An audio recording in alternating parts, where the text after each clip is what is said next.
我相信如果仲有人在乎真相嘅價值，就一日都仲有記者。我諗我哋想探討嘅係佢作為一個記者，佢嘅矛盾，而佢點樣去睇翻呢啲所有嘅事咯。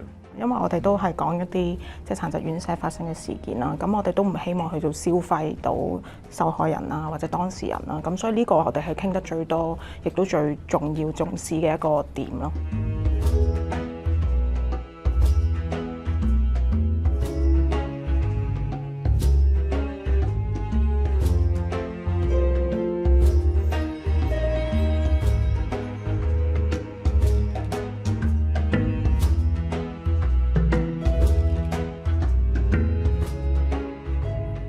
歡迎嚟到電影大道，我係主持人丁建峰。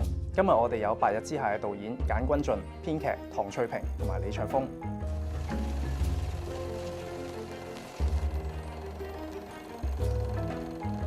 一開始咧，我就要問下你哋點解入咗行？我喺加拿大讀電影畢業，跟住09年翻到嚟，我冇入到行，跟住後尾我就參加咗一個短片比賽。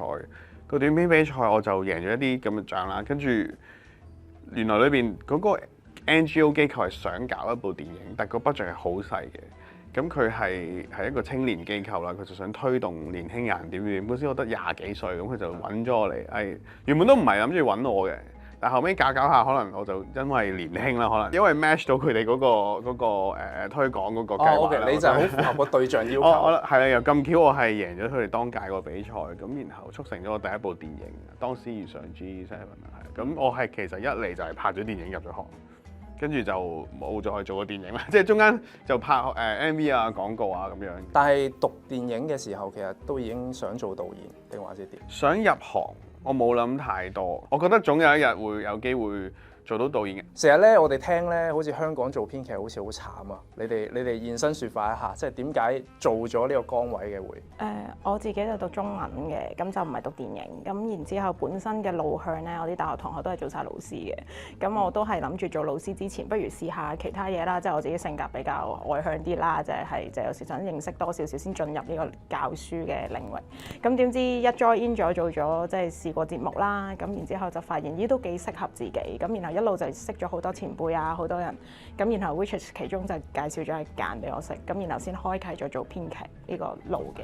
我有啲深刻經歷嘅，我記得之前即我記得啱啱畢業嘅時候去做 intern 啦，咁去見一個前輩，咁佢就我隔離同一個同學隔離一齊去見嗰個前輩，咁佢問我哋有咩經歷啦，我冇啱啱畢業咁，跟住嗰位同學咧就吱吱喳喳講咗好多佢喺即係做唔同崗位嘅嘢，跟住我記得個前輩就即係稍稍不屑咁笑一笑，即係你覺得自己入咗行㗎啦。咁你頭先問我呢個問題，我都仲有少少 concern 啊！依家係咪已經入咗行係咪？你諗緊？我覺得我只係好多 freelance 係關於影視劇集或者電影，但係我唔肯定有冇所謂入咗行呢個概念。而家對我嚟講係，但係其實即係一路慢慢就幫好多唔同嘅人去寫一啲當時好多所謂網大嘅開發，但係就有個機緣巧合之下，有個就係呢啲叫我開發嘅朋友。佢介紹我去做即係去戚其義同埋周明嘅嗰個，即係嗰個 studio 去做一份全職。咁當時做咗年幾嘅時間咯，咁算係當時一個比較穩定嘅收入嗰陣時。咁已經入咗行啦，係咯，但係嗰陣時，但係你好虛無嘅，因為嗰個劇本develop咗年半，佢係冇出到街，甚至冇拍到。咁你連嗰個即係嗰個作品，你有你個名嘅機會都冇，咁你點樣可以聲稱自己入咗行呢？係即係一路都會思考住呢個問題啊！究竟自己嗰個定位同身份係乜嘢？但其實我好明白嗰個感覺，我就算拍咗第一套戲，但係我嗰個電影嗰個製作係由一個慈善機構去做啊嘛，係同電影公司好冇乜關係嘅。雖然後尾發行都係電影公司啦，但我拍完戲都有好幾年時間係唔覺得自己入咗行。甚至乎我可能覺得而家可能有一啲作品終於出咗嚟啦，我回望翻呢11、12年，我先覺得自己原來都叫做好模糊嘅啲嘢都可能你做咗好耐，你都係咪屬於個行業入邊，你都係好個界線我都唔知點定其實。但係你都好似幫咗好多年金像獎㗎喎。係啦，呢幾年啦，係呢幾年啦。呢樣嘢有冇幫到你啊？即係呢個參與金像獎嘅經驗。認識好多人咯。其實我係因為白日之下，所以認識阿爾生嘅爾冬陞導演啦。咁佢好好嘅，佢就你入嚟幫手金像獎啦咁樣。咁佢就希望可能可以識多啲行業嘅。我諗係真係入咗金像獎幫手，好多人幫手，全部係義工，即係行業入邊嘅人。咁認識多咗，我就可能先有少少覺得自己原來都喺個行業入邊咁樣咯。你哋都係新一輩嘅影人啦，你哋覺得依家個處境點啊？對於你哋喺香港度從事電影，困難一定有，而係咪覺得我哋係特別困難？我又唔覺得係，大家都面對緊嗰啲困難。正如我話，新聞工作者佢都面對好大嘅衝擊，我哋就有個千絲萬縷嘅共鳴，我哋都一樣。不過我覺得我哋咧算係樂觀啲嘅，但我覺得樂觀唔係天真地樂觀咯，係我哋了解個現實有幾多困難，咁咪繼續努力去做咯。即係好多人話呢5年幾啊，你哋都好辛苦啊！我又唔係想標榜呢樣嘢，其實我覺得自己好開心、好幸運，做緊自己中意做嘅嘢而做到，咁已經好難得。所以我又會覺得我比好多人都係快樂咯。其實非常同意啊！真係好，其實我哋真係算幸運一群啦，即係好似阿簡咁講，即係個大環境有機會有好多困難，但係其實每一個年代嘅電影業或者每一個年代嘅創作人都有佢自己本身嘅困難，係啦，咁所以大家抱住一種希望同埋堅持繼續落去咯，係。我淨係覺得好直接嘅，我覺得近幾年比我啱啱畢業嘅時候已經算好咗好多個環境，咁可能真係我哋嘅好運啦呢個，同埋好多觀眾。即係願意留意翻我哋本地嘅製作同埋一啲作品，咁呢個係我哋真係好感激香港嘅每一個觀眾，佢哋願意花啲時間去關注翻本地嘅製作同埋創作。可唔可以分享下有冇一位電影人或者一啲人物係好影響你哋或者啟發你哋？漫畫角色都得㗎。你可以講先啦。即係嗰份熱血啦，我最欣賞啊都得。我其實幾多嘅，但係我諗由細到大。其中一個最影響真係藤子不二雄。我覺得我諗翻起咁多年嚟，其實佢影響我最深係佢教識我咩叫善良。其實法寶係一個最大嘅誘惑嚟㗎嘛。咁佢點樣喺呢啲唔同嘅抉擇入邊，佢通常最後都選擇咗善良。而佢一係唔選擇善良嘅時候，佢會有啲咩嘅惡果成成。每一種嘅抉擇係後來我發現係影響咗我好深。我諗我就係、尤其是最近，即係因為同阿爾生真係走過咗呢段路啦。咁爾冬陞導演係我其中一個真係真正親身接觸嘅一個 legend，然後而去佢教識嘅我哋嘅嘢係佢謙卑啦，然之後亦都唔介意分享佢自己經驗，亦都好提攜我哋新嘅人。而金像獎我亦都有幫到1、2年啦，咁亦都真係因為咁樣，我都有一種即係好似阿簡咁講，我好似真係叫做入咗行嘅少少嘅感覺。之餘我見到佢呢幾年係幾用心去搞金像獎，係希望俾人哋真正認識香港電影，同埋一個俾更多人看見咧。咁呢一個諗法同埋呢個堅持係令我好感動。佢好做實事，我覺得阿爾生真係成個感覺出到嚟都係。我自己由細都好中意意大利文化，跟住每個問我最中意嘅電影都一定係話《Godfather》，咁係星光伴我心啊！呢啲電影，跟住佢又咁巧，佢裏邊又係充滿人民關懷啊嗰樣嘢。但係譬如《教父》咁，佢好似係講緊一個黑幫嘅電影，但係佢裏邊都係回歸翻家庭，都係講人嘅嘢。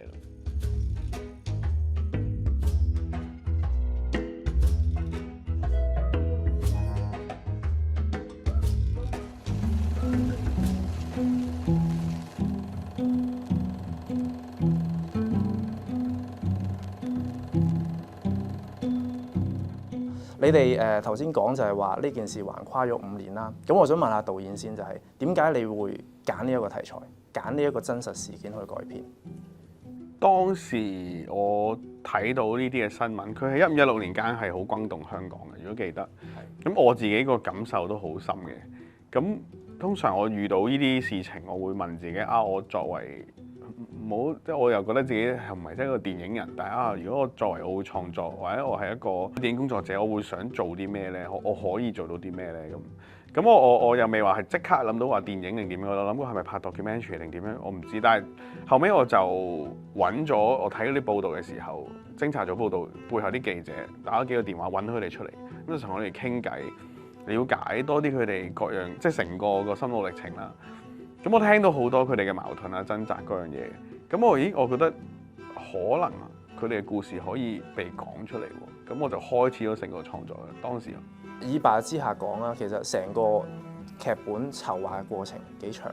而家睇翻就5年幾咯，但係咪話5年幾每日朝9晚5翻工寫？咁當然唔係，係橫跨咗5年，橫跨咗5年幾。中間亦都成日好似有啲機會會有機會開啦，就會即刻我哋寫完之後又冇啦，咁咪會停低。可能久唔久有啲新聞或者有啲感受好衝擊到我哋咁，又會擺啲落去。跟住以為有機會好近啊開啊，又可能又要俾啲嘢啲投資者睇，跟住又係冇嘅，跟住又放低翻咁樣係。係咪真係有余香凝呢個原型人物啊？定還是係就住呢個陣容改咗少少？有個原型人物嘅，但係我哋成個故事亦都唔係話拍佢嘅，因為我哋唔係話想真實重組、真相重組嗰樣嘢。裏邊好多角色我哋係再加好多設計落去嘅。但係全部 based on 好多好真實嘅 research， 所以佢裏邊有啲電影入邊有啲家庭線啊，嗰樣嘢啊，就其實我哋再建構落去嘅。但係好多啲人以為係我哋創作嘅好荒謬嘅嘢，其實係真嘅。其實而我哋喺 research 入邊有啲仲荒謬好多嘅嘢，我太 dramatic，我哋都反而冇擺落個故事度。其實我唔係好記得性侵嗰段㗎，即係我睇完套戲我先知原來係真咯。即係我以為係即係劇情上令到佢更有力咁樣，但係我都唔係喎。我自己會有上法庭去聽唔係一單係幾單嘅牽涉，可能有啲係同一個人，有啲係其他，但其實係真實嘅，全部都係。research 嗰個階段係點樣㗎？即係知道有呢一件事啦，咁然之後你哋點樣開始個 research 啊？揾人傾，然之後點樣做啊？先揾咗2位記者啦，當時偵查嘅記者。咁佢哋其實有另一個明報啊，其實係報導安老院嗰個所謂沖涼事件啊。咁佢哋嗰時嘅一位記者就去咗香港01嘅嗰度就做咗採主，跟住我哋就揾佢當時嘅2個記者就再問佢係殘疾院舍嘅一連串好多嘅報導，因為一單又一單又一單又一單咁樣，揾咗佢哋好好，俾好多資料我哋之後，俾埋一啲 connection，我哋揾到前議員啦，咁我哋有揾好多社工、其他嘅記者，同埋我有朋友其實係裏邊某啲事件嘅家屬嚟嘅，我哋不斷都係傾偈咯，咁就聽多啲，反而係佢哋嘅感受咯，我哋要觀察。我諗我哋想探討嘅係佢作為一個記者，佢嘅矛盾，而佢點樣去睇翻呢啲所有嘅事咯。同埋揾個角度咯，因為我哋都係講一啲即係殘疾院舍發生嘅事件啦，咁我哋都唔希望去到消費到受害人啊或者當事人啦，咁所以呢個我哋係傾得最多，亦都最重要重視嘅一個點咯。我諗咧，我哋去取捨嘅時候，有好幾單一定係所謂比較轟動嘅，同埋可能係曝光咗嘅，咁我哋都可能會擺入去。但係個取捨反而唔係擺邊一啲啦，而係我哋點樣講、點樣擺同點樣講嗰件事係最緊要嘅。因為我哋亦都係我唔係話要用別人嘅痛苦去成為咗賣點，唔係嗰樣嘢，反而係透過呢啲事裏邊嘅人係點樣反應，然後呈現俾觀眾咯。我哋係希望呢啲事可能透過電影呈現出嚟之後，佢哋係記住。唔好咁容易忘記咗，所以嗰個重量係需要咯。咁呢個我哋就會考慮到，就將啲乜嘢嘅事擺落去個劇本入邊咯。嗯，演員咧，你點樣同演員去講呢一個故事啊？一開始，佢哋好多大部分都係記得有呢件事，但係印象係好模糊。我諗好多觀眾都係。係啊，其實即係嗰日喺現場大家傾偈嗰度偷聽啦，即係都係嗰幾年咯，嗰個好轟動啊咁樣。但係原來咁轟動都係會忘。我唔係話咩，但係因為我唔知點解係偏偏感受好深嘅。咁當確定咗個演員嘅班底嘅時候，我就會講翻件事啦，俾翻晒所有 research 出嚟睇，呢啲好多嘅新聞片段啊。咁有幾位如果飾演記者嘅，我帶翻原本一啲我哋做 research 嘅一啲所謂藍本參考嘅記者，我就同佢哋見面啦。直接見一見等佢哋。直接見面係啦，上去報社度參考佢哋工作環境啦，亦都亦都係同我哋講話，你睇完呢啲新聞之後，你仲有啲咩感受 ？recall 翻佢嘅記憶。咁原來我哋係咁嘅喎，就算好轟動嘅嘢，原來慢慢隨住時間，我哋真係都會忘記。對我嚟講，就係點樣去提醒翻每個崗位，演員好，幕後都好，我哋不能夠認為呢啲角色你可以喺裏邊攞到啲乜嘢，反而係我哋點樣承載翻人哋嘅痛苦。去將佢呈現翻出嚟嘅電影。電影有兩個好大嘅主題啦，一個係傳媒啦，另一樣就係護理，即係院舍嘅環境呢一啲嘢。呢兩個主題其實你哋眼中係點睇嘅？你覺得？我相信如果仲有人在乎真相嘅價值，就一日都仲有記者。不過個形式或者佢哋嗰個模式啦，或者係啦，可能係咪唔同咗都唔出奇。但係其實我哋戲入邊都有少少投射電影工作者。因為兩者都有個奇怪嘅共鳴，就係我哋對前景都係非常迷茫，即係好容易就會究竟電影將來係點咧？究竟傳媒將來係點咧？因為 BU 傳理學院咧係同時有記者同埋有電影學院，咁所以即係其實個關係係幾密切，因為大家都係一個媒體入邊嘅工作者，本身係有一種前景上嘅迷茫嘅，因為都受到好多嘅唔同嘅衝擊嘅，即係例如電影就俾好多短片啊。網上嘅 YouTube 啊、TikTok 啊，好多咁樣嘅嘢去衝擊緊，咁觀眾開始對個耐性，即係對電影嘅耐性開始冇咗，咁所以電影工作者會有好多對前景嘅迷茫。咁我覺得記者都係一樣，即係大家對真相嗰個重視程度好似低咗，或者對嗰個求真嘅精神係越嚟越俾好多吸引眼球啊，或者叫快速嘅即食嘅文化去衝擊咗。咁所以就即係亦都有好多網絡媒體嘅年代，即係我哋所謂成日講嘅後真相年代。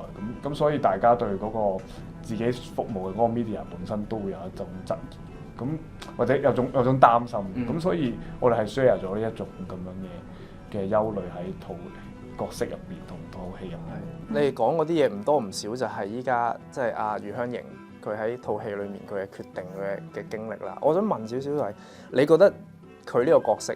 其實之後佢會點樣做佢嘅使命呢？我哋唔係話覺得任何方式係可以成為，我哋寫嘅時候都有講過。咁其實係咪人人都可以做記者？我唔覺得係嘅，絕對唔係，係一個專業嚟嘅。記者係有好多操守，好多係一個唔容易去成為嘅一個崗位。但係我哋嘅意思係個模式唔同咗，係咪仲係一個機構入邊咧？譬如網媒啊，或者各樣其他嘅傳媒生態，其實冇人知變成點。但個本質係佢哋都會想追求真相，而唔係真係粉飾太平咯。我覺得監製喺呢套戲上面點樣合作啊？點樣幫你哋？哇！佢由阿爾冬陞導演第一日見到呢個故事之後，佢就話諗起佢當年嘅《顛倒正傳》咁樣，然後佢覺得佢30幾年前拍完《顛倒正傳》，個世界冇改變過。可能改變咗少少，但係佢覺得電影人係可以不斷提出問題，所以佢就好似佢應該都有團火嘅，但係佢面嗰陣佢又唔會表露出嚟，咁佢就話一定要做到，佢好落力去幫我哋。咁劇本上佢會同我哋開好多會，每次都成9個鐘、10個鐘，佢都算好嚴謹嘅一個導演嚟㗎嘛，佢都。跟住但係到拍攝嘅時候就俾好多自由空間我哋。佢基本上都冇零啊，係冇干預過。佢俾一啲意見嘅啫，同埋佢會問我哋想行嘅方向係乜嘢，我哋嘅 vision 係乜嘢，佢就會掟一啲 idea 出嚟去衝擊我哋去諗嘅。佢喺嗰個做法係咁嘅。佢咧早2日有個訪問咧，講一句嘢我幾記得嘅。佢就話即係好多人講入戲院就娛樂啦，尋求娛樂啦，咁又覺得新聞都好慘啦，我就唔想再睇呢啲戲。佢就唔係好認同。佢話係咁，你哋覺得呢樣嘢點？因為的確睇完《白日之下》，甚至乎早排有啲香港嘅電影都係有種沉重，即係都係有啲議題性嘅嘢。係啊，你哋點樣睇呢個？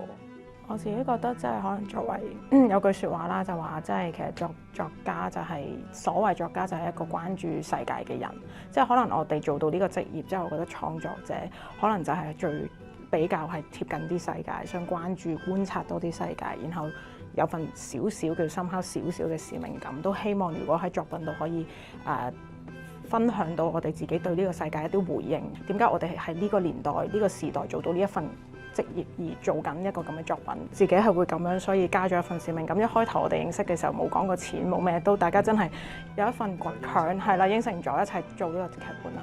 然後去到5年之後都大家有份倔強，就係我哋都好希望佢繼續面世到咯。我反而真心有啲反思咧，近排就係、其實娛樂嘅責任喺好多唔同嘅媒體入邊已經做咗。其實反而你話電影嘅娛樂功能，我覺得其實近年佢喺即嗰個 media 嘅責任上面，或者佢係咪淨係 for 娛樂，我反而覺得好似少咗。佢更加多係 for 一種意義嘅追求。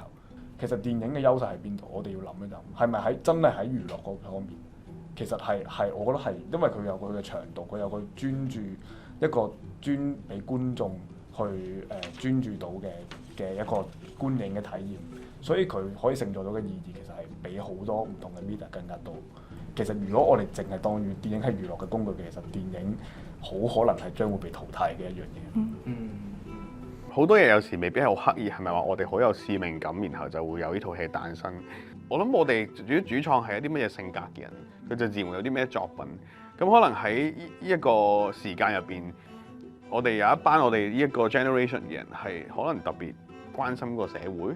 咁其實我哋都會係主創就係會將呢啲感受擺落去嘛。其實都有人係拍一啲純娛樂片啊，都好睇嘅。即係香港我意思，其實而家嗰個題材都好多元嘅。對比起以前80年代最輝煌嘅時候，我啲好 look up to 嘅一啲導演，佢同樣都係好關心社會，所以每個年代都有好多嘅呢類題材嘅戲。而你話係咪淨係得而家社會題材又唔係？其實都我覺得都算平衡，反而係個票房係唔好，呢個係真。所以我哋好難講，冇人估到究竟係咩事喎。但係我覺得唔係話我哋特別有使命感啊嗰樣嘢，只不過係我哋嘅性格就如實反映咗喺個創作度。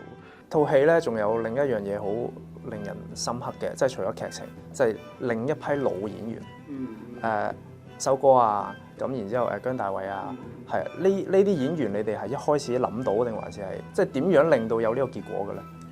唔係一開始諗到嘅，討論咗好耐。亦係我哋一班新導演或者導演朋友啦，因為冇嘢做就成日去飲嘢，大家都攞大家嘅 project 出嚟傾嘅時候，交流下喺度。交流或者我覺得你套戲揾下邊個正啊？我好耐冇睇過佢做戲啊嗰樣嘢。咁係有鄭思健導演啦，同埋阿羅耀輝導演，我哋傾有時飲嘢，跟住咁巧我其中一個聯合監製阿陳偉陽係啦監製，佢大家同一時間提出啊，好耐冇睇過 John 哥喺銀幕嗰度演出，我話咦係喎，咁然後就即係約佢出嚟就傾咯，就俾個劇本佢睇啊嗰樣嘢，咁就促成咗呢個合作。修哥都係嘅，又係好多人傾出嚟，然後突然諗起啊都好喎 fit for 個角色，咁就約出嚟就傾咯。好多人會問你會唔會好大壓力啊？首先冇，尤其是 John 哥佢係唔想你怕佢，所以佢就好親切地同我同埋甚至乎所有年輕啲嘅演員啦去傾偈。而好多觀眾咧會好容易記得呢幾十年嚟都係電視機度睇到佢哋嘅演出，但係忘記咗佢哋係60年代嘅歌舞片 icon、70年代武俠片嘅 icon， 而佢哋其實係做電影先嘅，係佢哋有份建設呢個電影圈，先我哋有得繼續拍戲咯。所以當我見到佢哋同一時間存在喺我個 film set 嘅時候，我就哇好夢幻，係啊！對於 John 哥，我記得好印象深刻係我哋俾咗劇本佢睇完之後，佢係好細心，每一個三角形、每一個對白都有睇到，然後約咗我哋出嚟傾咗一轉，講佢嘅感受啊。然後你好明顯即係作為一個編劇啦，就一個小編劇啦，我真心覺得阿 John 哥好重視呢個劇本，咁樣去同我哋分享呢樣嘢係好難得，亦都好。我比較深刻係佢表達嘅方式，即係佢有一種力量咧，係俾你知道佢有嘅意見。但係佢冇去強迫你有呢個諗法嘅，但係亦都有同時有好強嘅說服力。佢係喺個角色入邊嘅角度去諗，佢俾我哋知道佢係完全喺嗰件事入邊，我哋係都係放個角色去做得更好啊。咁嘅呢一個態度同埋一種嘅，我真係覺得有啲溫柔嘅感覺咧，係令我好深刻。John 哥係你會好容易以為前輩就會講好多説教啊，佢真係冇。佢係好似朋友咁樣，即係佢會喂我問覺得咧咁樣，佢係一個好似咁樣嘅傾偈嘅係。咁我講翻我嘅嘢，佢原來係咁幾得意喎！即係佢係一個咁樣嘅前輩咯。係咪即係佢哋係嗰種好快捉到啊？定還是喺現場大家碰撞下先咁？好快捉到。John 哥係一個唔講廢話嘅人嚟，我覺得佢係就係簡潔，唔講就係啊，佢就係一個字兩個字起就講完嘅，係啊。收歌又係啦，我喺片場啦，即係 on set 嘅時候個感覺就係佢哋係真係屬於片場，屬於電影，佢哋就好精神嘅收歌，係喺個片場對白都冇擔心過，記熟晒所有嘢，完全知道晒所有走位啊，然後同你傾，即係92歲，即係真係好犀利其實係。譬如話演員咁樣咧，林保怡嘅角色，佢自己演繹上有冇啲咩即係深刻嘅嘢可以分享？當確定咗係阿寶儀演出嘅時候，我諗第一樣嘢一定係個造型先啦。我通常會諗去塑造角色就係會同佢過往喺銀幕上見過嘅嘢唔同啦。咁造型上係幫到手啦。咁佢傾個身形啦、面相啦、造型各樣嘢、髮型啦，呢啲一定係大執啦。之後一定係去嘗試執佢行路嘅姿勢啊，佢一啲 gesture。咁後尾我哋就揾咗一位視障人士嚟，咁去同佢傾偈啊，同埋去觀察。我覺得佢喺法庭門口嗰場戲咧，做到係有啲心寒，即係當然做得好啦，即係佢呢個感覺係好好，但係都係過去少睇到佢咁嘅一面。係啊，我哋去傾嘅時候，佢係一個反派嘅人物啦，反派嘅角色。但我哋去諗嘅時候，我話千祈唔好做一個哇你大奸大惡嘅人，因為我哋相信一個反派之所以反派，佢唔會覺得自己做嘅嘢係錯。冇錯，佢好有理由支撐自己嘅嘢。而每一個反派角色啦，我覺得佢一定係有一個道理、一個邏輯去運行緊，去令佢堅信佢做緊嘢係啱，唔係洗白佢。我哋冇嘗試洗白任何角色，但係佢一定係有樣嘢去支撐住佢去做咁多惡事。結尾咧有一段咧就係我對你嘅形象咧成日記得你頂帽啊。咁阿姜大衛咪送咗頂帽俾余香凝嘅。我嗰一下諗起你，我覺得呢個安排係咪有啲你嘅諗法、情意結擺落去嘅？完全冇情意結，不過成日有個笑話係講笑，佢話譬如造型指導、美術指導就會問啲導演啊，呢個造型得唔得？跟住啲導演好麻煩，我唔係話我自己啊，即係啲其他導演好麻煩，呢個唔得，嗰個唔得，呢個唔得。最後啲造型指導會點咧？就係睇下個導演着乜嘢，然後就安排咗佢着晒成身都係導演會着嘅嘢，然後似翻佢。你有機會留意其他戲，我都想睇下，誒係喎咁樣。跟住個造型出咗嚟之後咧，個導演，然後個導演就會覺得啊，幾順眼喎咁樣，因為似自己啊，可能每個導演都有丁點嘅自戀。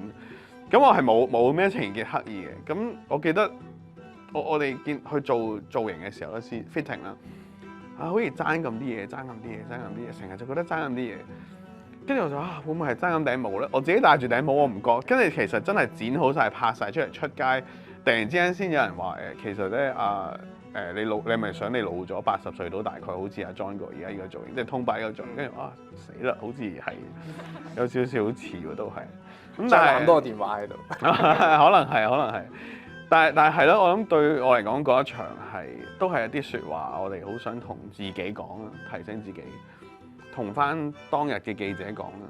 其實 John 哥先即係通白啦個角色，佢嗰個小動作係佢即場諗到，劇本係冇嘅其實。即係送帽呢下，佢見到Jennifer 佢咁樣演，佢係即時有個反應嘅，但佢又冇即刻話做咗定點樣，佢同我傾咗先我覺得咁，因為排戲啊嘛，我哋會。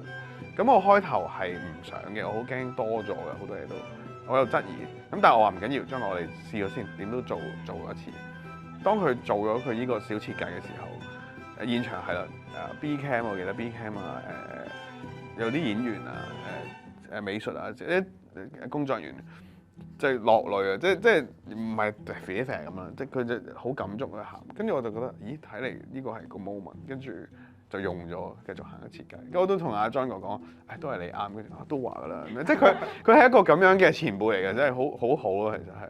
我咧有陣時咧，即係我好多時有個習慣就喺條街咧望啲窗嘅，即係偷窺下人哋咁樣。咁成日咧老人院啊、院舍啲窗咧，即係我都覺得係有種感覺，佢啲吊線嘅速度啊，或者燈光咧，硬係有啲幽暗嘅，即係冇話褒貶嘅。不過你就會覺得有啲酸啦咁樣嘅。咁我套戲入面其實都有啲咁嘅鏡頭，同埋有幾個 shot 都係喺窄巷度望住天空，不過係好窄嘅後巷嘅。有冇咩想法係點解用呢一啲咁嘅處理？我哋 research 嘅時候觀察都係，我諗好多嗰啲私人院舍，我講緊唔好嗰啲啦，梗係佢哋係唔會開燈啦，慳電啊嘛。跟住佢哋盡量貼晒磨砂玻璃紙，佢希望入邊嘅人唔好望到出邊，出邊嘅人又唔好觀察到入嚟咯。即係佢係一個咁樣嘅環境嚟嘅。所以其實喺套戲入邊，當我佢哋講話套戲名叫《白日之下》，我諗我同攝影師劉星啦都商量過，就係日光係一個 character 嚟嘅。所以燈光師嘅加長，我哋討論嘅時候就係我哋點樣處理個日光打入去個院舍，都研究咗好耐，做咗好耐嘅，係咯。可唔可以講下沖涼嗰場戲嘅處理啊？因為呢個其實係好重要嘅戲碼嚟噶嘛。因為睇到套戲嘅一半左右啦，大概 feel 到啊有啲咩事準備發生啦。因為大家勾起咗個新聞啊，係啊。咁你嘅處理就係、我好記得個音樂啦，好記得啲慢鏡。我哋處理嘅時候，其實拍嘅時候唔係唔困難嘅，就討論咗好耐，我哋點樣處理呢一場戲？因為再一次我哋係唔希望消費任何嘅人嘅別人嘅痛苦。但係嗰場戲需要有個震撼，所以我哋同鏡頭去傾就盡量用客觀，雖然用慢鏡，但係慢鏡係用嚟 focus 翻佢哋嘅表情，唔係顯示佢哋有幾慘，係佢哋已經絕望係無奈，所以我就唔想用好多血淋淋啊、再虐待嘅畫面啊嗰樣嘢，而係真係水咯，佢打落去嘅時候，但係佢哋已經冇晒尊嚴。我諗嗰一場最緊要係 focus 喺佢哋嘅尊嚴去咗邊度咧嗰樣嘢。咁盡量客觀啲去拍，燈光亦都唔想咁 dramatic， 都日光之下就發生咗呢啲事。剪接一樣，都係一個鏡頭接一個鏡頭，唔玩太多花口嘢擺咗出嚟。配樂嘅時候就點樣？呢個就困難，點樣喺唔花巧啦，又係唔所謂硬推情緒嘅情況下，但係做到個震撼感。所以我同阿 Van 啦，專門編配樂嘅時候傾，我想用翻 classical， 我同埋我想有旋律。即係而家有時個潮流係會興一啲去旋律化嘅音樂，我想有翻個旋律，我想令人記得翻成套戲每一個畫面。咁我話我想用真樂器同真樂團。咁其實佢喺東歐咧就慣咗去錄製嘅，去東歐。而東歐其實唔好以為又好誇張，其實係唔係太貴嘅，反而喺香港就最貴啦。其實去東歐反而係唔貴嘅。咁我知道 Ennio Morricone 啦，即係佢配樂大師，佢有個 studio 喺羅馬，好出名嘅。佢話你有冇窿我？佢話佢唔識，咁我 send 咗個 IG 同埋網站俾佢，佢自己偷偷地 email 俾佢哋，係聯絡咗佢 send 晒佢做嘅所有配樂音樂，俾晒我哋嘅故事，我哋 situation 俾晒佢之後，佢哋嘅回覆係佢好中意佢哋，同埋好想合作到，結果真係飛咗過去，而佢都安排咗有2位小提琴家同埋大提琴家，佢哋即係佢哋嘅 primo 啦，我哋叫首席嘅小提琴家、大提琴家，係同 Ennio Morricone 合作咗20幾30年已經。所以佢哋係冇一個嗰啲所謂嘅大支嘢，即係冇架子。而我哋好多時候，我哋已經可能超時嘅時候咧，我哋好擔心話，不如就算啦。佢哋調翻轉話唔得啊！佢有佢堅持，佢有佢嘅堅持，因為你侮辱緊我，我覺得，即係佢唔係嗰種哇，我係大師，我等我幫下你啲細啦，又或者點？佢係覺得2個特登香港飛過嚟嘅人，點特登過嚟？因為我哋唔可以 OT 而即係唔可以啊，唔接受，就幫你拉晒佢啦。所以我哋裏邊係成個過程都好感動。當然可以去到我自己即係可能夢寐以求嗰個地方錄製。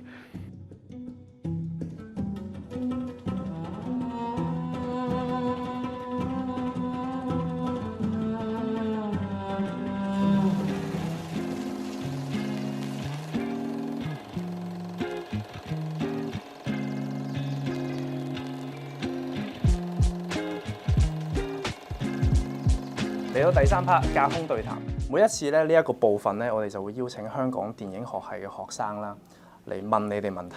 咁我哋而家就嚟第一題啦。導演編劇你好，以前年代咧就有飛紙仔呢一個情況，唔知道而家咧呢一代咧仲有冇咧？飛紙仔編劇答先啦。呢代肯定仲有嘅，不過我哋就冇飛紙仔嘅情況唔嚴重咯，白日之下個同埋 IT 狗嘅狀況都係咯。冇係啦，我哋通常都係完整寫好晒劇本，然之後都會有以前劇就會有圍讀啦，然後電影亦都係啦，俾咗演員睇咗先嘅，咁然後現場可能有啲調整，有機會係啦。去調整去做到更好嘅事咯。係啦，但係就同傳統飛紙仔個概念唔同。係啦。IT 狗都有少少飛紙仔，現場 jam 少係少咯。啦係啦，但係白日之下就少啲。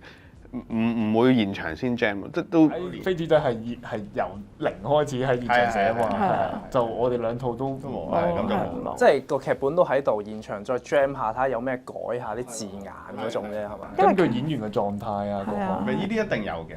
係啊，因為頭先都講係有啲人係要飛紙仔去到現場 feel 下先嚟噶嘛。我相信都有嘅，係，但係我哋好唔習慣 secure 係啦有個劇本會好啲。兩位編劇會唔會想做導演？其實因為好多人想做導演嘅人，佢哋可能會由編劇開始，會唔會有想做導演嘅想法？我自己就覺得一步一步嚟嘅，做好咗編劇先咁樣咯。而家都仲係努力做好編劇嘅呢一個階段。我都好 enjoy 編劇嘅工作嘅，係但係你問想唔想係有呢啲諗法嘅都夠。第二題。Hello， 導演你好啊！我想請問下咧，社會性呢啲嘅話題咧，會唔會係比較容易啲去籌募到資金翻嚟咧？點解會有個咁樣嘅諗法咧？點解會有呢個？我諗佢嘅諗法可能係見到近年係多議題式嘅電影，或者可能佢睇一啲比賽嘅標準啊、資格啊，可唔可以反映到一啲嘢，咁就俾你入選啦。我諗佢係呢個心態問。絕對唔係啦，即係絕對唔係，絕對唔係啊！絕對冇可能啊！呢個真係我曾經都真係以為係嘅，但係我後來反應，我仲學生嗰陣時咯。咁但係後來諗翻調翻轉係因為有個咁嘅感覺，係因為好多社會題材嘅電影反而係被觀眾係仲重視咗，覺得好似呢啲戲多咯。但係其實一大堆冇人理嘅唔係即係非社會題材嘅娛樂電影係好多好多。其實個比例宏觀嚟睇依然係好少嘅社會題材電影。其實係咯，而家唔係淨係得社會題材，其實幾多元化嘅題材。不過討論到肯定係可能社會題會容易啲。咁咪你睇到其實社會係關注緊啲乜嘢多咯。但係其實所謂嘅純娛樂電影都好多啊，我覺得香港都。白日之下去揾投資者嘅過程困唔困難？非常困難。未遇到以生之前就揾咗，跟住都，因為有時咧電影公司未必，即係佢哋唔係衰，即係商業操作啊嘛。而佢哋其實好多都中意個劇本，但係可能因為佢哋覺得議題或者佢唔想再拍呢類戲啊，或者同埋佢哋未必好明確地話俾你聽住。第三條 ，Hello 導演編劇你哋好，《白日之下》入邊就探討咗何謂善惡、何謂好人啦。咁如果由你哋個人角度，你哋會相信人性本善定係人性本惡呢？我信人性本惡，個世界可能係惡嘅，即係佢唔係本惡啦，但係人係花努力去追求翻個善良。同意。而另外，我覺得善良，所謂最真正嘅善良，可能係真係你要經過咗惡之後，仍然選擇嘅善良先叫善良咯。係啊，因為你未見過真係咩叫惡，所以你嘅善未必係真係完全明白。而你再之後再選擇嘅嗰個，我覺得係最真摯嘅嗰個善良。我反而覺得冇本惡定本善嘅喎，你唔好相信人有本質喎，我覺得係一個選擇嚟嘅，善同惡係一個選擇嚟。想問咧，做電影嘅導演啦，同埋電視劇嘅編劇咧，係點樣計量嘅？要點樣咧保障自己冇被剝削？即係我諗佢嘅意思係點計稿費啊，定還是係點樣嘅形式，或者分期收錢啊？分期收錢咯，即係如果一般咪大綱跟住分場第一稿，跟住尾期咁。一開頭可能有個冧心，有個數咁樣，大概知你會收幾多錢，咁就分階段咁樣咯。我覺得我自己係冇被剝削過，我都有做過好多免費嘢或者幫手，有啲唔好理佢係咪全心呃我啦，亦都係冇開花結果，但係嗰個過程我學到嘢㗎，係啊，即係所以剝唔剝削係我嘅態度。睇你點樣剔嗰樣嘢。係啊，所以可能嗰排冇糧出，但係你得到咗一啲經驗。可能佢哋都覺得我剝削佢㗎。係，識得講下回應下先。我覺得自我剝削多。即嗰個，如果你用嗰個錢，你就做翻出咁多力咧，其實我覺得唔係太多問題嘅呢件事。即係，但係你點解要出？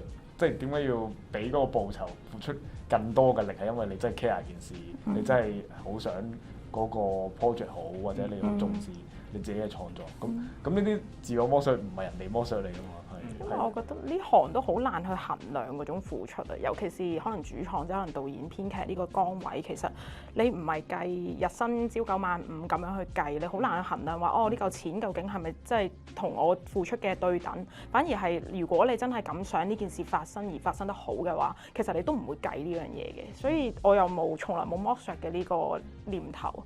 我覺得每一嚿嘢我值得去做，我永遠都係想做多俾你，因為我都大家想希望係件事好啊。我又好明白佢哋問呢種問題，其實唔係想聽我哋呢啲答案，但係我會覺得係，如果你俾人剝削，你有俾人剝削嘅感覺，其實你可以勇於 say no，呢個就係你係啊，保護自己嘅最好方法。你要勇於承認自己有價值，你先會有呢個 say no 嘅勇氣。